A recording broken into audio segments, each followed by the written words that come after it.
बिस्मिल्लाहिर्रहमानिर्रहीम। अस्सलाम वालेकुम व्यूअर्स, आज की इस वीडियो में हम समझेंगे section 217 of Pakistan penal code को। ये जो सेक्शन 217 है ये सरकारी मुलाजमीन के हवाले से है। अगर कोई सरकारी मुलाजिम ये समझता है कि वो बड़ी कोई चीज़ है, उसके पास बड़े इख्तियारात आ गए हैं, वो किसी शख्स को सज़ा से बचा लेगा या ऐसे शख्स को जो सज़ा मिलनी चाहिए उसे कम दिलाएगा या किसी जायदाद को जो कि सरकारी तौर पर जब्त होनी चाहिए उसको जब्त होने से रोक लेगा, तो ऐसा सरकारी मुलाजिम गलत फहमी में है। इस सेक्शन के तहत ऐसे सरकारी मुलाजिम को सज़ा दी जाएगी जो कि 2 साल तक की कैद की सज़ा हो सकती है, सिंपल भी हो सकती है और रिगरस भी हो सकती है, या फिर जुर्माना आयद किया जाएगा या फिर दोनों सजाएं दी जाएंगी।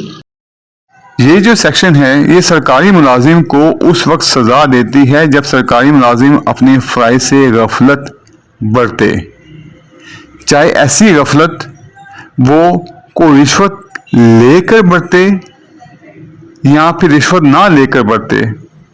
दोनों सूरतों में ऐसे सरकारी मुलाजिम को इस सेक्शन के तहत सज़ा दी जाएगी। शर्त सिर्फ इतनी है कि गफलत जो है वो सरकारी मुलाजिम के फ़राइज़ मुंसबी के दौरान की गई हो।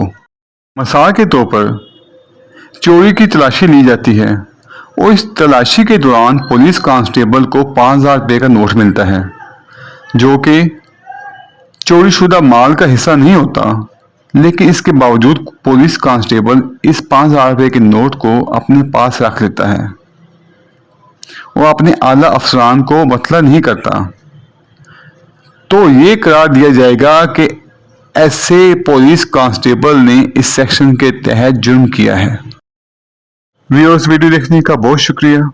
अगर आप पाकिस्तान पीनल कोड से मुताबिक मेरी दूसरी वीडियोस देखना चाहें तो आप मेरे चैनल पर मौजूद पाकिस्तान पीनल कोड के नाम से प्लेलिस्ट को वॉच कर सकते हैं, जिसका लिंक मैं इस वीडियो की डिस्क्रिप्शन में भी दे दूंगा।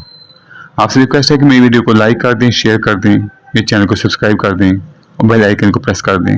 अल्लाह हाफिज़।